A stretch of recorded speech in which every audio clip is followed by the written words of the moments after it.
संतो घर में झगड़ा भारी, रात दिवस मिल उठ उठ लागे, 5 ढोटा एक नारी। न्यारो न्यारो भोजन चाहे, 5 अधिक सवादी। कोई काहू का हटा न माने, आप ही आप मुरादी। दुर्मत केर दुहागिन मेटे, ठोटे चाप चपेरे। कहीं कबीर सोई जन मेरा, जो घर की रार निबेरे। सदगुरु कबीर इस शब्द में घर के झगड़े का वर्णन करते हैं। मानो कबीर साहब बैठे हों संत समाज सहित और कोई आकर के कहा हो कि साहब अमुक घर में झगड़ा हो रहा है, तो उन्होंने कहा भाई ये बाहर का झगड़ा तो अंदर के घर से शुरू होता है। संतो घर में झगड़ा भारी, हृदय रूपी घर में बहुत भारी झगड़ा है। झगड़ा के लिए साहब भारी विशेषण देते हैं। संतो घर में झगड़ा भारी, घर यानी हृदय, हृदय में भारी झगड़ा। हृदय के झगड़े के बाद तब बाहर झगड़ा होता है। बड़े बड़े विश्व युद्ध 1-2 व्यक्तियों के वैमनस्य का फल था और होता है। आग की चिंगारी उड़ती है और एक जगह लगती है और पूरे गांव और मोहल्ले को भस्मसात कर देती है। अंदर की आग बाहर आग फैलाती है। जब मनुष्य का मन मलिन होता है तो बाहर वो दुरुपयोग करता है। साहब कहते हैं संतो घर में झगड़ा भारी। ऐ संतो हृदय रूपी घर में बहुत भारी झगड़ा है। कौन सा झगड़ा है? रात दिवस मेरे उठ उठ लागे, 5 ढोटा एक नारी। 5 लड़के हैं, ढोटा नाम लड़के, और एक नारी पत्नी है। एक तो पत्नी और 5 लड़के, ये उठ उठ करके रात दिन झगड़ा करते हैं। प्राय घरों में झगड़ा होता है, दिन में होता है, रात में सो जाते हैं। साहब कहते 24 घंटे का झगड़ा है। रात दिवस मेरे उठ उठ लागे, रात दिन उठ उठ करके ये झगड़े में लग जाते हैं। 5 ढोटा, 5 बच्चे हैं, 5 ज्ञानेंद्रियां, आंख, नाक, कान, जीभ, चाम, और एक नारी वासना, अविद्या। न्यारो न्यारो भोजन चाहे, 5 अधिक सवादी। ये सब अलग अलग भोजन चाहते हैं और 5 बहुत ही स्वादासक्त हैं। आंख रूप चाहती है तो कान को रूप से कोई प्रयोजन नहीं, वो अनुकूल शब्द चाहता है। जीभ रस चाहती है, त्वचा कोमल स्पर्श चाहती है, नाक गंध चाहती है। हर इंद्रिय अलग अलग विषय चाहती है। और वासना तो बड़ी लंबी होती है, पूरे विश्व को पाकर के भी ये तृप्त नहीं होती। ये नारी बड़ी प्रचंड है। नारी यानी वासना, मन का मोह, ये भयंकर जाल है और जीव इन्हीं में उलझा रात दिन मरता है, सड़ता है। कहीं तो काम भोग, कहीं स्वाद भोग, कहीं गंध, कहीं रस, कहीं रूप। इनका कीड़ा बना रहता है। और फिर वासनाओं की कल्पनाओं में आकाश पाताल की कुलाओं को मिलाता रहता है। मनुष्य के अंदर की जो सबसे बड़ी गंदगी है वो यही है, 5 विषयों के भोगों की कामना, मन की उल जुलूल कल्पनाएं, इन्हीं में जीव जलता रहता है। न्यारो न्यारो भोजन चाहे, 5 अधिक सवादी। ये अलग अलग भोजन चाहते हैं। एक व्यक्ति के 5 लड़के हों, एक कहे मैं रोटी खाऊंगा, दूसरा कहे मैं भात खाऊंगा, तीसरा कहे मुझे खिचड़ी चाहिए, चौथा कहे मुझे हलवा चाहिए, पांचवा कहे मुझे मालपुआ चाहिए, तो घर के मालिक को, माता पिता को कितनी परेशानी हो। एक चीज बना दो, सबको दे दो, सब खा ले बस। अरे पेट में डालना है थोड़ा जठराग्नि तृप्त के लिए, और क्या है। लेकिन सब लड़के अलग अलग चाहते हैं। ये जीव कि ये 5 लड़के लगे हैं और 5 नोचते हैं चारों तरफ, 5 अधिक सवादी। कोई काहू का हटा न माने, आपो ही आप मुरादी। ये कोई किसी का हटा नहीं मानता। हटा नाम रोकना। आंख रूप देख करके भी तृप्त नहीं होती है, लेकिन कान तो उससे कोई मतलब नहीं, उसे शब्द चाहिए। जीव इन दोनों से कोई मतलब है, उसे रस चाहिए। तो कोई काहू का हटा न माने, कोई किसी का कहा नहीं मानते हैं। आपो ही आप मुरादी। मुराद कहते हैं इच्छा को, और मुरादी इच्छुक को। आपो ही आप मुरादी, अपने अपने भोगों की ये सब इच्छुक है। आपो ही आप मुरादी। दुर्मत केर दुहागिन मेटे, ठोटे चाप चपेरे। सदगुरु कहते हैं कि तुम्हारा कर्तव्य क्या है। ये तो मैंने झगड़ा का रूप बताया, तुम्हें करना क्या चाहिए। दुर्मत की दुहागिन को मिटा दो। दुहागिन नाम दुर्भाग्य, बदकिस्मती। हमारी सबसे बड़ी बदकिस्मती है, हमारा सबसे बड़ा दुर्भाग्य है दुर्मति, दुर्बुद्धि। जिस बुद्धि से हमारा पतन हो, दुर्बुद्धि। अंततः देखा जाए तो विषय वासना ही सबसे बड़ी दुर्बुद्धि है। जिससे हमारा मन नरक को प्राप्त हो, दुर्बुद्धि। और विषय वासना नरक है। विषय वासनाओं का चिंतन नरक है। और इस दुर्बुद्धि को मिटाओ। मनुष्य जीवन की पूर्ण सफलता इसी में है जब उसका चित्त बिल्कुल स्वच्छ हो जाए। चित्त में विषय वासना न रहे, चित्त निर्मल। तब जानो तुम्हें अपने जीवन के परम आनंद की पराकाष्ठा मिली। जब तक मन विषय वासनाओं में डूबा है, तब तक किसी को परम शांति नहीं मिल सकती। जिंदगी की सफलता ना तो धन की ऊंची चोटी पर बैठना है, और न सम्मान पाना है, और न दुनिया के बड़े पद को पाना है, न प्रसिद्ध होना है। किंतु जिंदगी की सबसे बड़ी ऊंचाई है मन का बिल्कुल स्वच्छ हो जाना।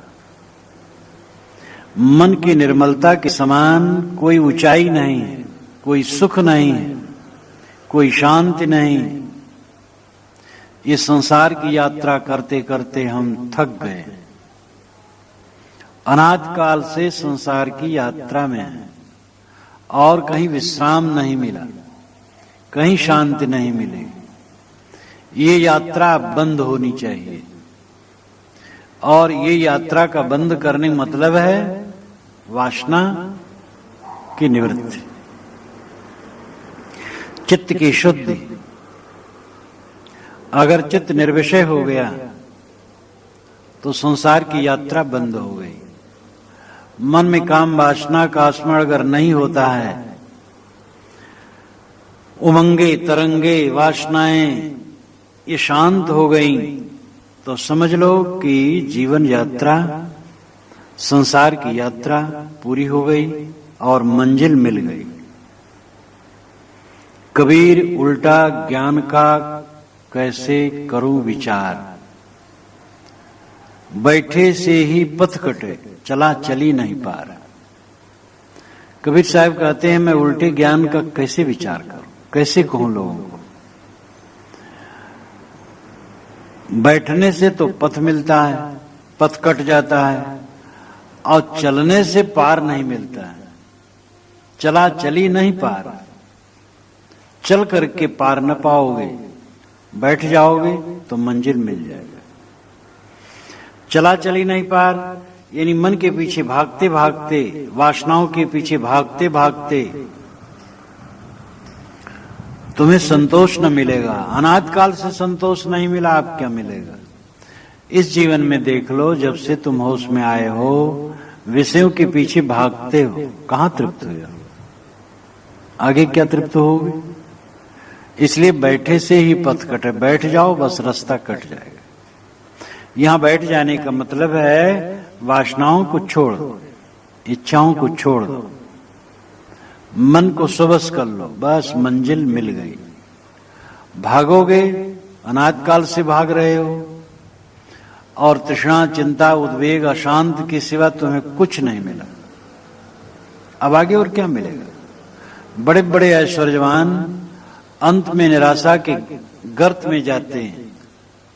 यहां की सारी चमक दमक पूरी मिथ्या। दुर्मत केर दुहागिन मेटे। सदगुरु कहते हैं कि ये दुर्भाग्य ही दुर्मति है, दुर्मति ही दुर्भाग्य है। जो तुम्हारी दुर्बुद्धि है, विषयों से सुख पाने की चेष्टा है, यही दुर्बुद्धि है। और इस दुर्बुद्धि का दुर्भाग्य मिटाओ, मतलब वासनाओं को मिटाओ। ढोंटे चाप चपेरे, और ढोंटों को चाप चपेरे। चाप नाम दबाना, दबा देना, पीट देना, चांटे लगा देना। इन लड़कों को चांटे लगा दो। ये जो अलग अलग खाना चाहते हैं, अलग अलग खाना न दो, चांटे लगा दो। मतलब है इंद्रियों को वश में करो, स्वाद के चक्कर में न पड़ो। खाओ केवल पेट की जठराग्नि को तृप्त करने के लिए, जठर की अग्नि को तृप्त करने के लिए, शरीर को चलाने के लिए खाओ। ये दृष्टि रखोगे तो ज्यादा नहीं खाओगे। ज्यादा खा करके लोग अपने स्वास्थ्य को खराब करते हैं। सदैव भोजन में संयम रखो। सूखा रूखा खाई के ठंडा पानी पीव, देख पराई चूपड़ी मत ललचावे जीव। थोड़ा सा भोजन पेट में डाल दो, स्वाद की चेष्टा न करो। नेत्र को सदैव सम रखो। किसी के टेढ़े मेढ़े बाल, ऐचे खैचे कपड़े और शाम की चमक दमक देख करके क्या लुभाते हो? पूरा कूड़ा कचड़ा, नरक की पोटली बांधे सब घूमते हैं। जिसमें तुम्हें बड़ा आकर्षण है वो शरीर नरक की पोटली है। और इसी प्रकार जितने भी विषय हैं वो आपात रमणी है। इन एकाएक रमणी प्रतीत होते हैं। दूर से देखत सूरज घट, ज्यों गिरवर को श्रृंग, निकट जाए पत्थर नजर, त्यों तुन असज प्रसंग। दूर से देखने पर शरीर आकर्षक लगता है, जैसे पर्वत के शिखर। निकट में जाओ तो जत्र तत्र पत्थर के ढेले पड़े हैं, धूल पड़ी है, घास उगी है, कोई आकर्षण नहीं। दूर से पर्वत का आकर्षण होता है। ऐसे शरीर में जो आकर्षण होता है, एक युवती को देख करके युवक आकर्षित होता है, क्योंकि युवती के शरीर में आनंद है। अब युवती के शरीर में आनंद होता तो अपना आनंद लेके आनंदित रहती। वो युवक के शरीर को देख करके आकर्षित है। युवक के शरीर में आनंद है, और युवक के शरीर में आनंद होता तो अपने शरीर के आनंद को लेके वो आनंदित रहता। न युवती के शरीर में आनंद है, न युवक के। एक भ्रम है, एक आभास है, एक धोखा है। और आनंद दोनों के शरीर में नहीं है। शरीर तो एक साधना का स्थल है, और भौतिक दृष्टि से देखा जाए तो कूड़ा कचड़ा है। जब अविद्या मिट जाती है, निरंतर साधना द्वारा स्वाध्याय, साधना, सेवा की त्रिवेणी में निमज्जन करते करते जब अविद्या की पूर्ण निवृत्ति हो जाती है तो विषय वासना की पूर्ण निवृत्ति हो जाती है। कहीं कबीर सोई जन मेरा जो घर की रार निबेरे। सद्गुरु कहते हैं कि वही जन मेरा है, वही मेरा भक्त है, वही मेरा शिष्य है, वही मेरा मित्र है, जो घर की रार निबेरे, जो अपने घर के झगड़े को निबेरे, निबेरे नाम सुलझाना, जो अपने मन को वश में करे, इंद्रियों को वश में करे, स्वाद स्पर्श रस गंध इंद्रियों को किसी में न उलझाए, वो हमारा भक्त है। पिछले शब्द में, प्रथम शब्द में कल कहा गया है, कहीं कबीर जो अब की बूझे सोई गुरु हम चेला। वो तो अपना जन और शिष्य नहीं कहते हैं, वो कहते वो जो समझ ले और ठीक हो जाए वो गुरु हमें चेला बनने को तैयार। उनकी उदारता। और वो कहते हैं जो आज अपना कल्याण कर ले वो धन्य है। इसलिए साहब कहते वो मेरा भक्त नहीं है जो केवल कहता मैं कबीर साहब का अनुयायी हूं। मेरा भक्त, मेरा शिष्य तो वह है जो घर की रार निबेरे, जो अपने घर के झगड़े को खत्म करे, जो अपने मन की उलझन को, वासनाओं को, इंद्रियों के उद्वेग को त्याग करे। एक कवि ने कितना सुंदर कहा है, न मारा आपको जो खाक को अक्सीर हो जाता, अगर पारे को अक्सीर गर मारा तो क्या मारा, बड़े मोजी को मारा नफ्स अम्मारे को गर मारा, नहंगो अजदहा और शेर नर मारा तो क्या मारा। न मारा आपको जो खाक हो अक्सीर हो जाता, अपने आप को नहीं मारा, नहीं अपनी बुराइयों को नहीं मारा, जो खाक हो करके अक्सीर दवा हो जाती। अगर तुम अपनी बुराइयों को मार लेते तो खाक बन करके, भभूत बन करके तुम्हारे लिए बढ़िया दवा हो जाती। न मारा आपको जो खाक हो अक्सीर हो जाता, अगर पारे को अक्सीर कर मारा तो क्या मारा, पारे को मारा, पारे का भस्म बनाया, अक्सीर दवा बनाई, लेकिन अपनी बुराइयों को नहीं मारा। बड़े मोजी को मारा, नफ्स अम्मारे को गर मारा। नफ्स अम्मारे बुरी इच्छाएं, जो बुरी इच्छाओं को मार लिया, बड़े मोजी को मारा, बहुत बड़े दुश्मन को मार डाला। नहंगो अजदहा और शेर नर मारा तो क्या मारा, घड़ियाल मारा, सांप मारा और सिंह मारा तो क्या मारा। जो बुराइयों को मारे वो महान है।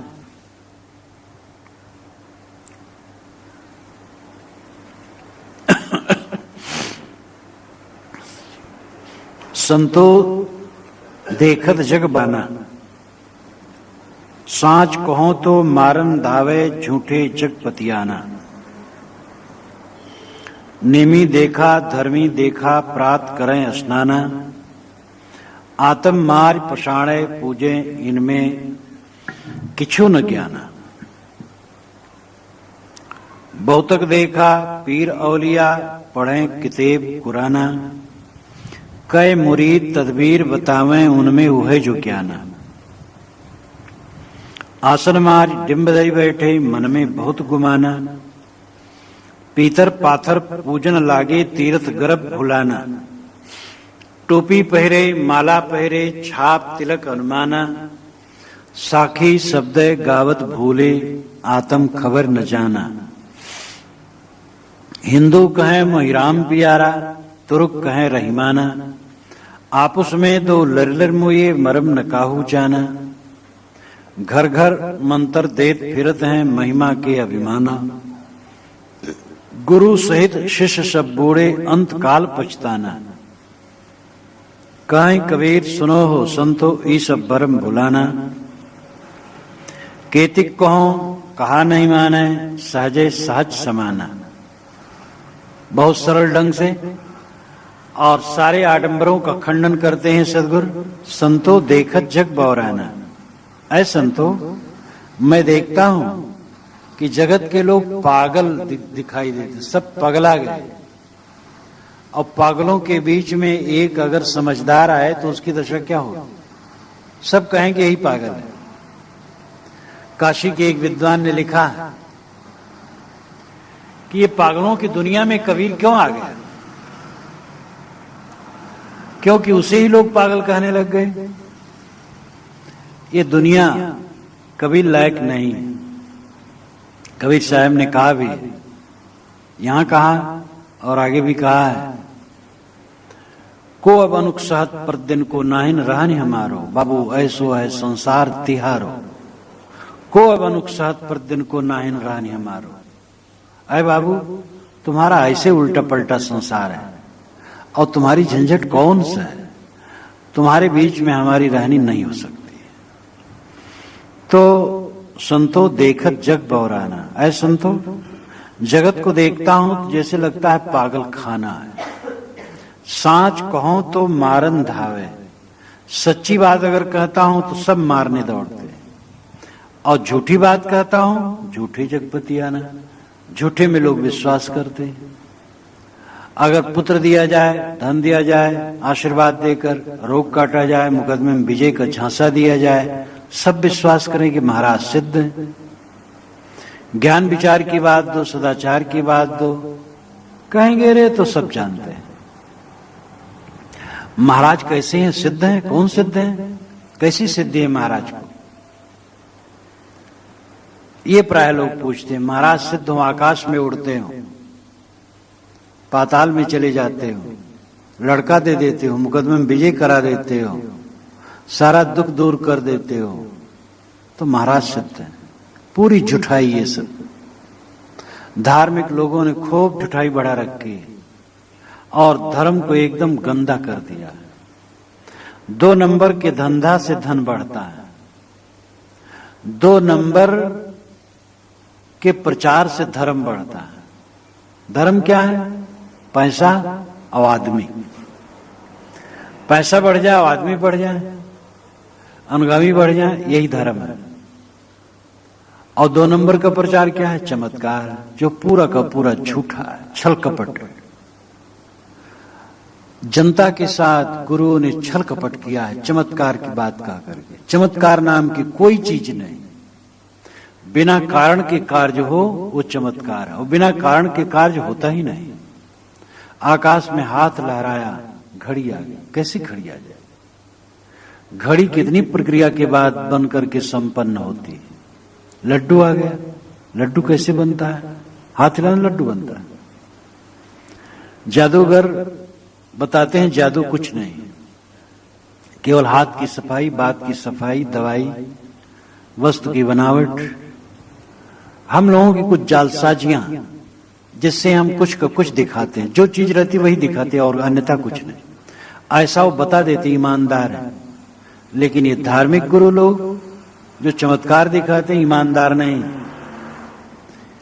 ये धोखा देते हैं समाज को, और चमत्कार के झांसे में सदैव समाज को रखे। ऐसे धर्म का नाश होता है। और सूक्ष्म धोखा है। हमारी किताब ईश्वर की दी हुई है, इसको जो मानेगा उसी कल्याण होगा, नहीं तो कल्याण नहीं होगा। ईश्वर की किताब कहीं होती है? दुनिया की सारी किताब इंसान की बनाई है। स्वामी विवेकानंद अपने निधन के कुछ दिन पूर्व पंजाब में जब गए थे, तो वहां पर स्वामी दयानंद सरस्वती के साक्षात शिष्य कई उस समय थे और योग्य थे। स्वामी विवेकानंद का खूब आदर किया, इनका खूब भाषण करवाया। व्यक्तिगत सत्संग हुआ जब, तो उन लोगों ने कहा कि वेद ईश्वर वचन है। स्वामी विवेकानंद ने खंडन किया। आज के युग में भी इतना नहीं सोच रहे हो? हाँ, प्रचार के लिए अच्छा है, अपना मत फैलाने के लिए अच्छा है कि हमारी किताब ईश्वर की दी हुई है, इसलिए ज्यादा लोग आएंगे। लेकिन उससे अच्छा ये मान लिया जाए कि हमारा गुरु ईश्वर का अवतार है। तो उन्होंने कहा हमारे गुरु भाई लोग रामकृष्ण परमहंस के लिए ही कर रहे हैं। रामकृष्ण परमहंस ईश्वर के अवतार हैं, मैं इसका विरोध करता हूं, लेकिन वे लोग यही कर रहे हैं। तो अच्छा है आप अवतार मान लें स्वामी दयानंद सरस्वती को। लेकिन स्वामी दयानंद सरस्वती ने स्वयं अवतार नहीं माना था, तो कैसे मानना? तो वेद ईश्वर वचन है, एक का दोष नहीं है। कोई कहता हमारा महापुरुष ईश्वर का भेजा है, ईश्वर की कल्पना इंसान करता है। ईश्वर की कल्पना जितनी सुंदर है वैसी कल्पना दुनिया में कोई दूसरी नहीं।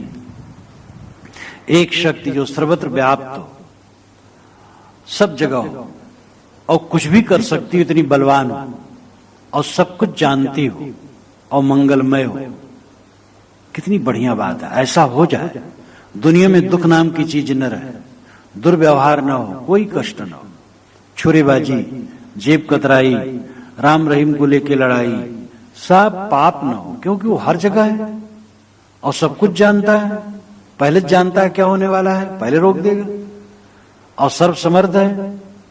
तो सर्वज्ञ, सर्वत्र व्याप्त, सर्व समर्थ, मंगलमय, सत्यम शिवम सुंदरम, एक शक्ति की हमें आवश्यकता है, इसलिए हम कल्पना करते हैं। दुर्भाग्य ऐसा कुछ घटित नहीं होता। एक दिन सरकार कानून उठा दे, पूरे भारत में एक दिन दिल्ली से कह दिया जाए 24 घंटा कोई कानून नहीं है, जो कुछ करेगा कोई उस पर दंड नहीं दिया जाएगा। देखो दूभर हो जाएगा, घर में रहना, झोला लेके चलना तो मुश्किल है।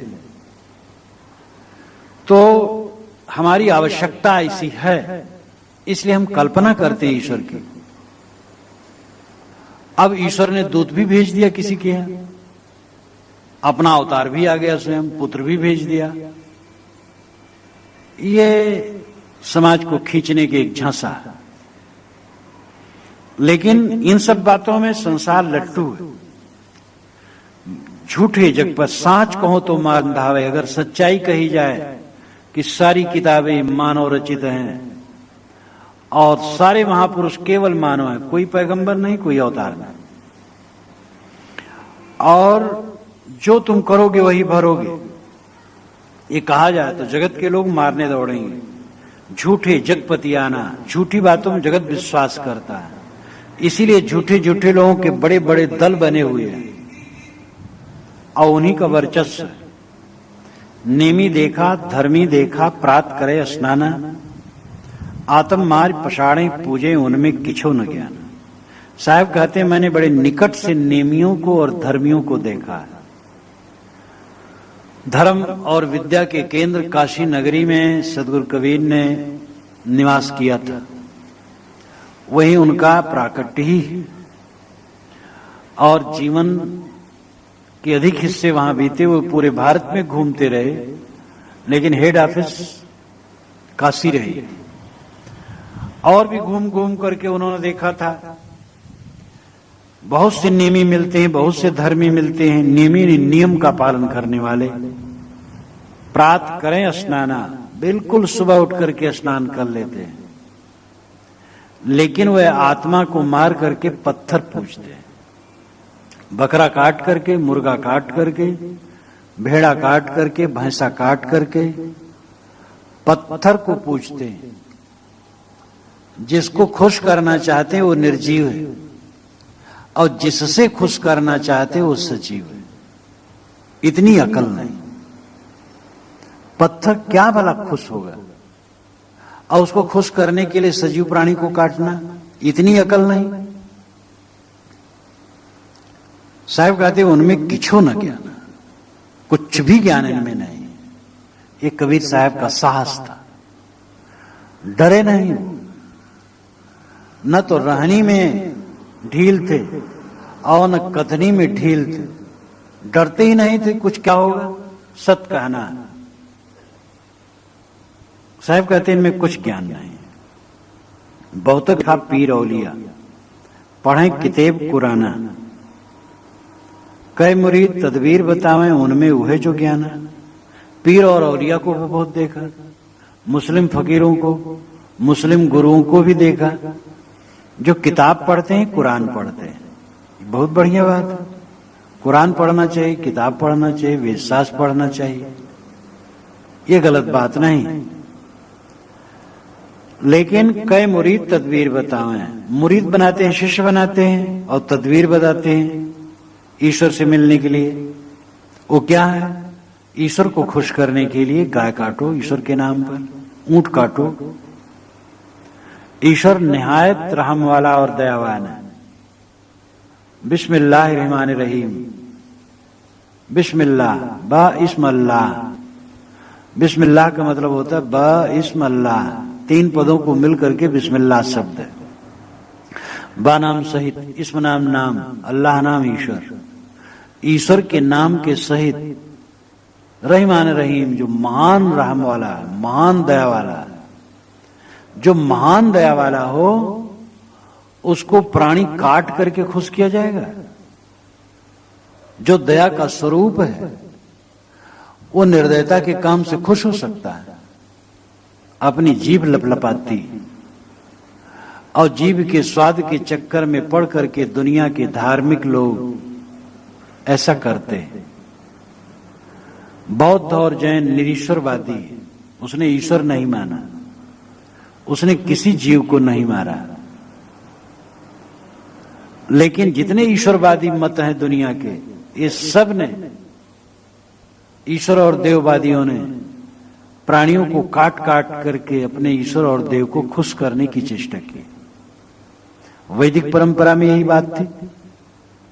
देवताओं को खुश करने के लिए खूब जीववध किया जाता था। इस्लामी परंपरा में वही, बाइबल में, और प्राणियों को वध करके हवन किया जाता था। जितने ईश्वरवाद के मत प्राचीन हैं या अर्वाचीन हैं, वह सब जीवों को मार करके अपने ईश्वर और देवता को खुश करने का प्रयास करते थे। बौद्ध जैन मत प्राचीन है, लेकिन किसी को मार करके किसी को खुश करने की चेष्टा नहीं। अब कौन आस्तिक कौन नास्तिक है? कहते बौद्ध जैन नास्तिक है, जो जीव दया बताता वो नास्तिक है, और ईश्वर ईश्वर चिल्लाने वाले जो जीव काट करके ईश्वर और देवता को खुश करने की चेष्टा करते हैं वह आस्तिक है। कैसी समझ! साहब कहते उनमें वह जो ज्ञान, जैसे ये नेमी धर्मी लोग, प्रातः स्नान करने वाले लोग प्राणियों का वध करके पत्थर पूजते हैं, वैसे ये मुसलमानों की भी बात है, इनके पीर औलिया की भी बात है। ये भी शिष्यों को यही उपदेश करते हैं कि तुम खुदा के नाम पर जीव का वध करो तो खुदा खुश होगा। हिंदुओं में तो ये घटा भी, मुसलमानों में घट भी नहीं रहा है। ये दुर्भाग्य। आसन मार डिंब धरि बैठे, मन में बहुत गुमाना, पीतर पाथर पूजन लागे, तीर्थ गर्भ भुलाना। आसन मार करके बैठ गए, डिंब, डिंब नाम दम्भ, कि हम बहुत बड़े योगी। मन में बहुत गुमाना, मन में बड़ा गुमान है। गुमान नाम भ्रांत, गुमान नाम अहंकार। मन में बड़ा अहंकार है कि हम बड़े सिद्ध योगी। करते क्या है? पीतर पाथर पूजन लागे, पीतर पाथर पूज रहे हैं। तीर्थ गर्भ भुलाना, तीर्थ के अहंकार में भूले हैं। जो जाए बद्री सोना बद्री, कहावत है। लेकिन कितने लोगों को मैं देखा कि बद्री से लौट के आए तो अपनी भैंस ले जाकर के रात में दूसरे की फसल में चराते थे। अब बद्री होके आए, वो बद्री में तो जाएंगे नहीं, तो इस जीवन में जो मन हो सो कर ले। मुसलमान बंधु भी मजाक करते हैं, कहते महाराज हमारे यहाँ जो मक्का मदीना हो आता है वो समझ लेता हमारे मन पर अब पलस्तर हो गया, कोई पाप चढ़ेगा नहीं, और जो मन आता सो करते। अब इसकी ये बात नहीं है कि जो बद्री जाते सब ऐसे करते हैं, या जो मक्का मदीना जाते सब ऐसे करते हैं। लेकिन भूल यह है, अति महिमा में चरित्र कभी सुधर नहीं सकता है। गंगा में नहाओ पाप कट जाएगा, तो क्या डर है? पाप करते रहो, नहाते रहो, कटता रहे।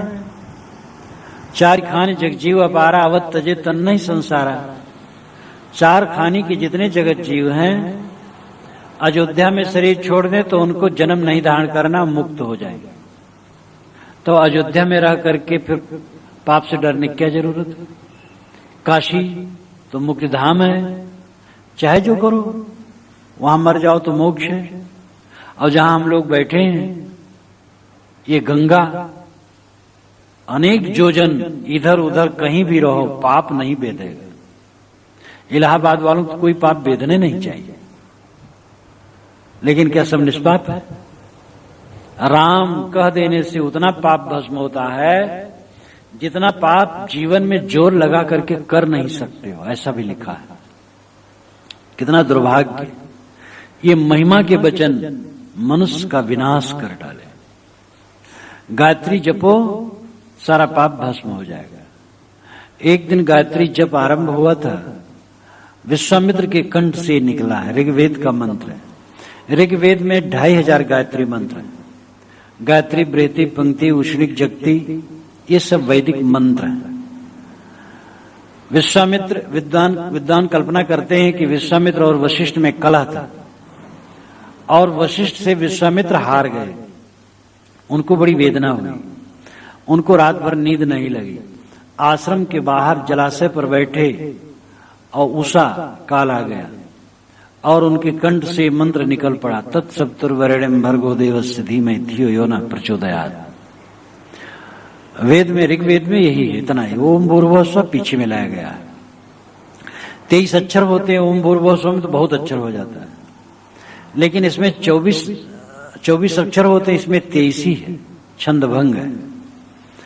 तत्सवितुर्वरेण्यं भर्गो देवस्य धीमहि धियो न प्रचोदयात्। तत् नाम उस, सवितुर सविता सूरज, तत्सवितुर्वरेण्यं वर्ण करने योग, स्वीकारने योग, भर्गो शुद्ध स्वरूप, प्रकाश स्वरूप, देवस्य देवता का, धीमहि ध्यान धारण करते हैं, धी बुद्धि, यो जो, न हमारी, न नाम हमारी, प्रचोदयात् नाम प्रेरता है। हम प्रकाश स्वरूप सूर्य का ध्यान धारण करते हैं जो हमारी बुद्धि को प्रेरता है। सूर्य उगता है, मानो सारा संसार जग जाता है। सूर्य की शक्ति से हम लोग शक्तिमान हैं। सूर्य ठंडा जाए, पूरी पृथ्वी निर्जीव हो जाएगी। इसलिए सूर्य की उपासना में, प्रतीकात्मक उपासना में गायत्री मंत्र विश्वामित्र के कंठ से निकला हुआ है। आगे चल करके जब वर्ण व्यवस्था हुई, तब द्विजात यानी ब्राह्मण, क्षत्रिय और वैश्य, इनके यज्ञोपवीत संस्कार के लिए यह मंत्र नियुक्त किया गया कि इस मंत्र द्वारा दीक्षा दे करके द्विज बनाया जाए। द्विज नाम जो दोबारा जन्मा हो, ये दीक्षा दोबारा जन्म है। आगे चल करके फिर इसकी महिमा बढ़ाने लगे, तो महिमा बढ़ाते बढ़ाते इतना बढ़े, हजारों मंत्र गायत्री की महिमा में बने। गायत्री का जप बेल पेड़ के नीचे बैठ करके 1 महीना करो तो राज्य की प्राप्ति होगी, पुत्र की प्राप्ति होगी। दिन का पाप शाम को गायत्री जपो कट जाए और रात का पाप सुबह जपो तो कट जाए। गायत्री जप, राम नाम जप, सतनाम जप, दुनिया के सभी गुरुजनों मतों के मंत्रों और नामों की महिमा इतनी बढ़ी कि सदाचार की कोई जरूरत नहीं रही और धर्म के क्षेत्र में महाअनर्थ हुआ। अब आजकल मंदिर मस्जिद अधिक बन रहे हैं पहले की अपेक्षा। कीर्तन, अखंड कीर्तन बहुत हो रहा है और न मालूम क्या क्या, कुल कर्मकांड बहुत बढ़ गया है। सदाचार कितना बढ़ा, मन की शांति कितनी बढ़ी, क्योंकि रोग कहीं है, दवाई कहीं हो रही है। यथार्थता से लोग दूर, पहले कल्पित देवता बनाएंगे, कल्पित भगवान बनाएंगे, तब उसको कुछ अर्पित करके उससे सब माफी चाहेंगे। ये अपने मन का भुलावा। अरे देवता तो तुम्हारी आत्मा है और उसको देखो, उसकी आवाज सुनो, उसके लिए ईमानदार रहो, सदाचारी रहो, तब कल्याण होगा। लेकिन इसमें मेहनत है, त्याग है, और ये करना लोग नहीं चाहते हैं, तो अनर्थ है। पीतर पाथर पूजन लागे, तीर्थ गर्भ भुलाना। बस पीतर पाथर पूजने लगे, तीर्थों के अहंकार में भूल गए। टोपी पहरे, माला पहरे, छाप तिलक अनुमाना, साखी शब्दे गावत भूले, आत्म खबर न जाना। साहब चतुर्दिक कहते हैं, एक के नहीं कहते हैं। उन्होंने नेमी धर्मी को कहा, मुल्ला को कहा, दम रखने वालों को कहा, अब साधुओं को भी कहते हैं। कितने साधु हैं, टोपी पहने हैं, विचित्र प्रकार की टोपी पहने हैं, माला पहने हैं, माला पहनी 4, छाप तिलक अनुमाना, छाप लगा लिए शरीर में 12 चिन्ह, और तिलक लगा लिए, बहुत बढ़िया तिलक। अनुमाना, साहब कहते हैं अनुमान कल्पना में डूबते रहते हैं, ये सब के लेकिन अनुमान में लटके, यथार्थ बोध नहीं, स्वरूप का ज्ञान नहीं है। साखी शब्द गावत भूले, साखी शब्द गाते भूल रहे हैं।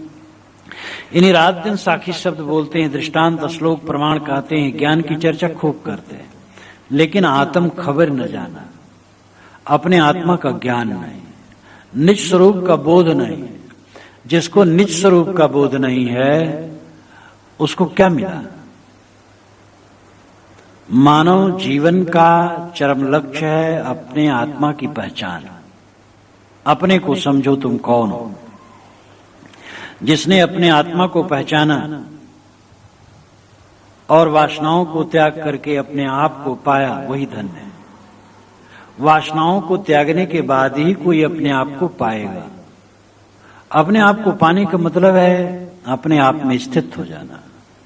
भगवान कृष्ण ने कहा, यस्तो आत्मरतरेव स्यादात्म तृप्तस्य मानवा आत्मन्येव च संतुष्टस्तस्य कार्यम न विद्यते। जो आत्मा में प्रेम करता है, आत्मा में तृप्त होता है, आत्मा में संतुष्ट होता है, उसको कुछ करना बाकी नहीं रहता है। तो साहब कहते हैं कि साखी शब्द, दोहा, चौपाई गाते हैं और इसी अहंकार में भूले हम ज्ञानी हैं, लेकिन आत्मज्ञान नहीं है। हिंदू कहें मोहिराम प्यारा, तुरुक कहें रहीमाना, आपस में दो लर मोये मर्म न काहू जाना। हिंदू कहते हमें राम प्यारे हैं, मुसलमान कहते हमें रहीमान प्यारे हैं, आपस में दोनों लड़ के मरते हैं।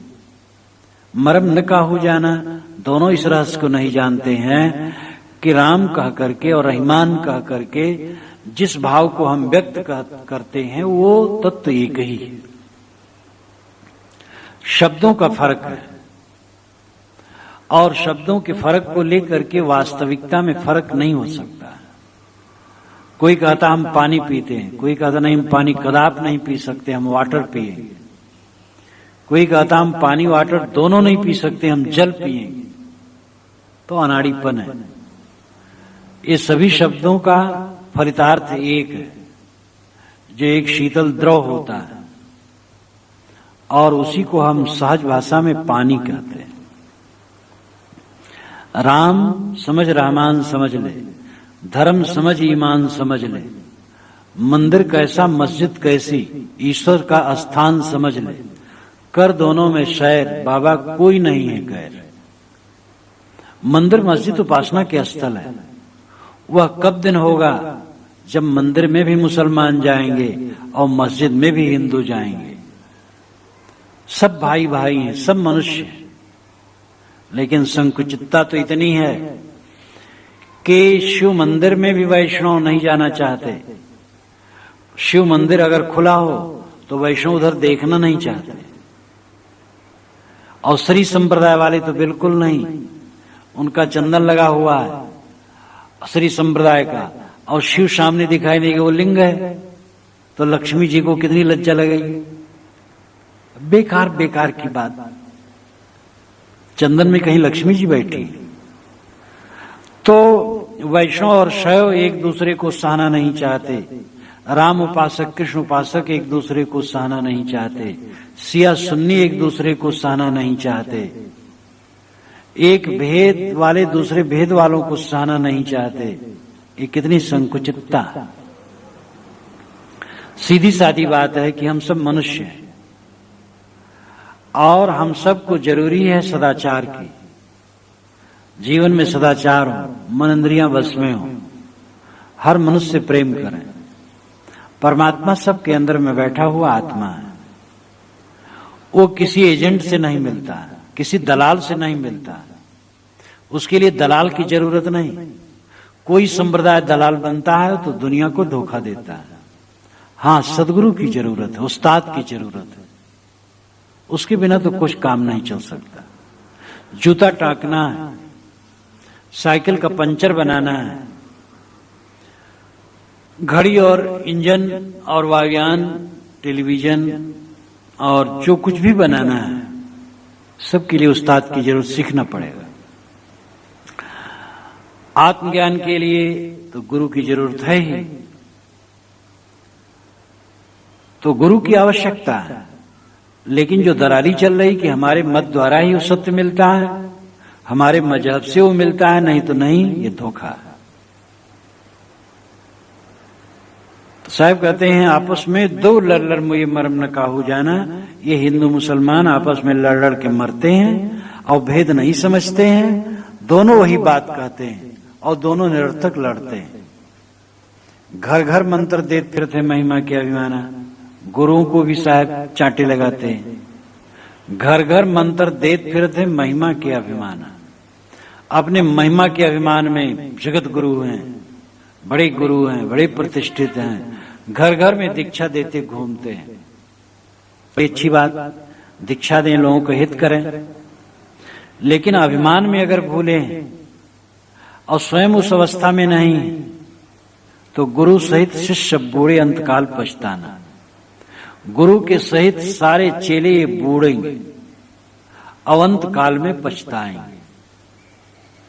गुरु बन गए और चेले बना लिए, अपने ही को संतोष नहीं, अपने ही को बोध नहीं, अपने ही को तृप्त नहीं है।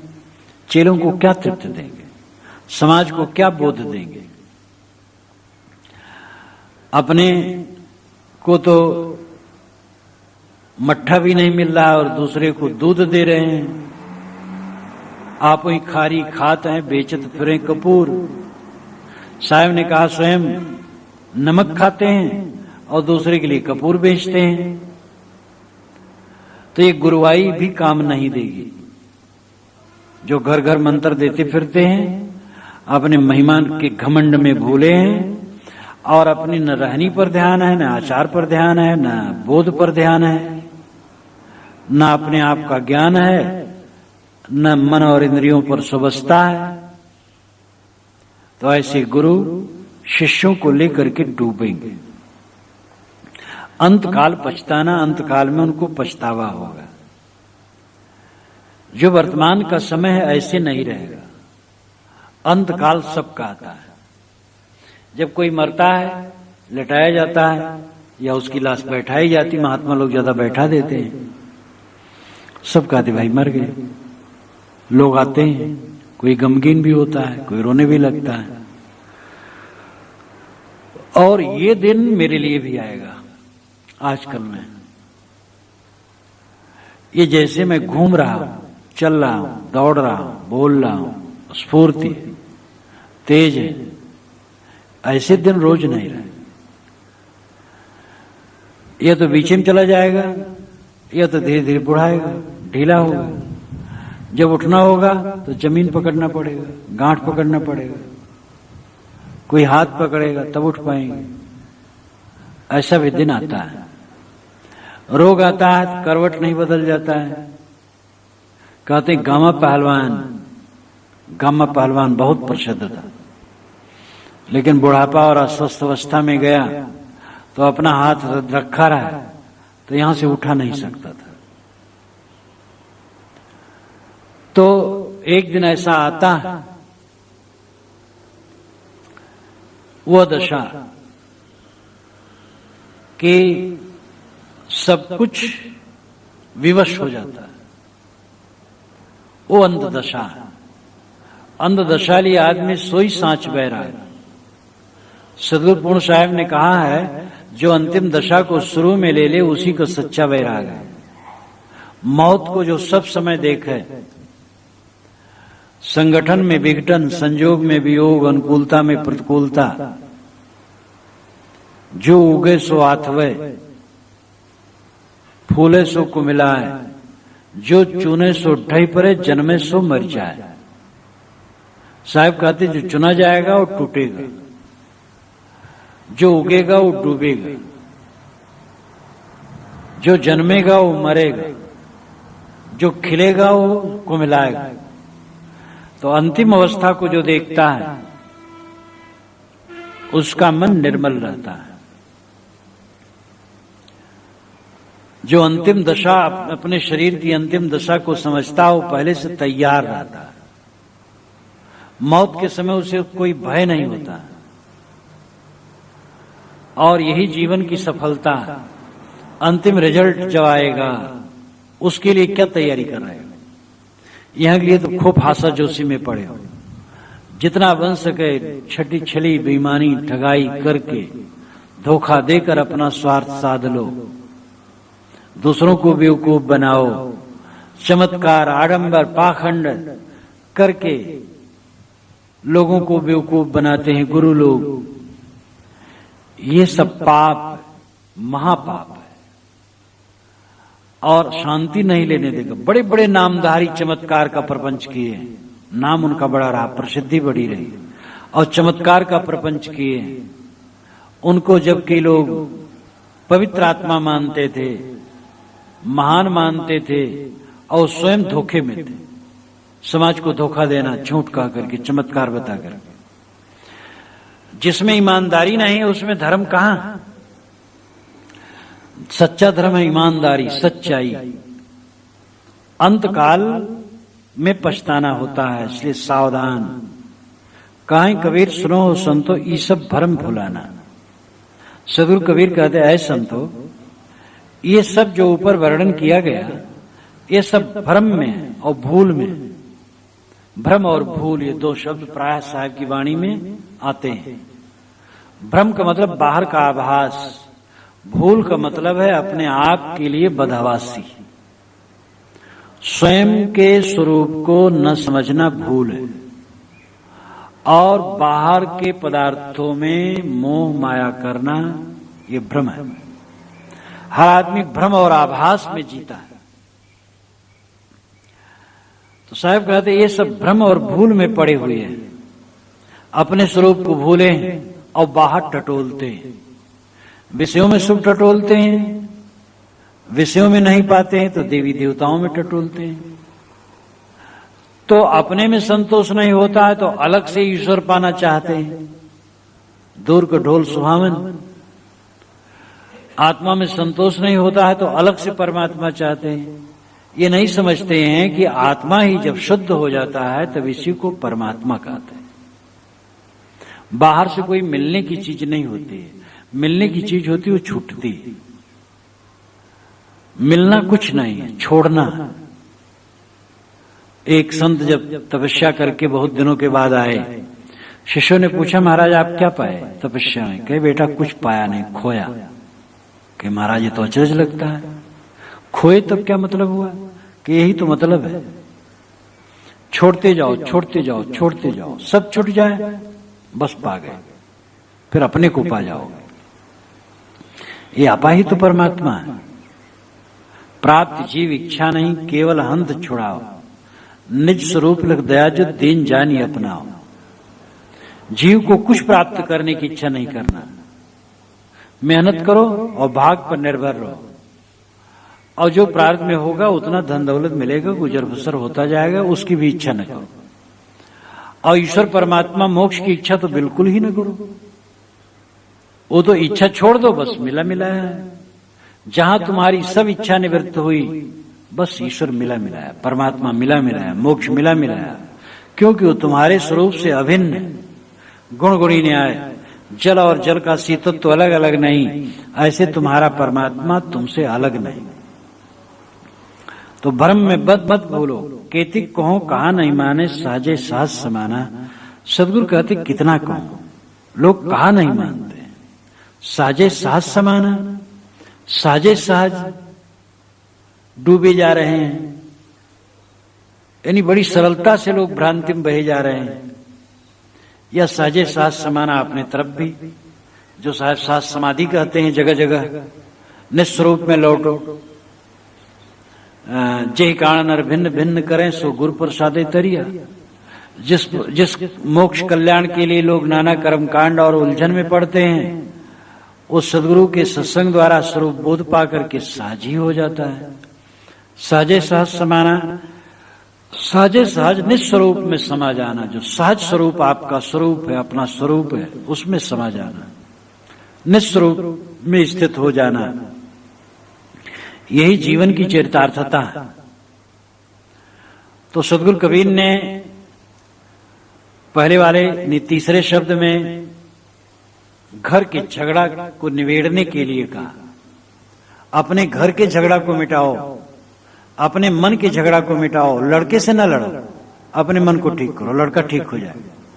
पिता से न लड़ो, माता से न लड़ो, गुरु से न लड़ो, चेले से न लड़ो, भाई से न लड़ो, पड़ोसी से न लड़ो, अपने मन को ठीक कर लो, बस सब ठीक। जहां तुम शीतल हुए या आपा को डार दे, दया करे सबको।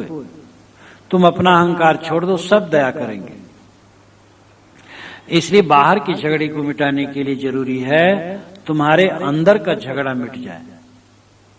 और इस चौथे शब्द में सद्गुरु कहते हैं कि संसार पागल है, ये संसार पागल खाना है, संसार के लोग पागल है। धर्म के नाम पर महाआडंबर है, सदाचार और नैतिकता का मूल्य बहुत घटा दिया गया है।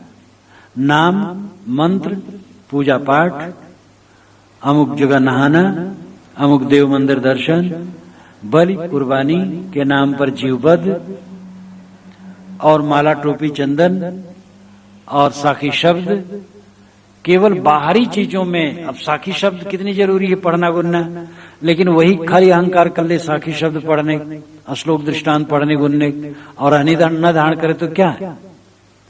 तो साहब ये सब कह करके ये बताना चाहते हैं कि तुम दुनिया के आलवाल में मत उलझे रहो, चरित्र पर ध्यान दो, सदाचार पर ध्यान दो, सच्चे ज्ञान पर ध्यान दो।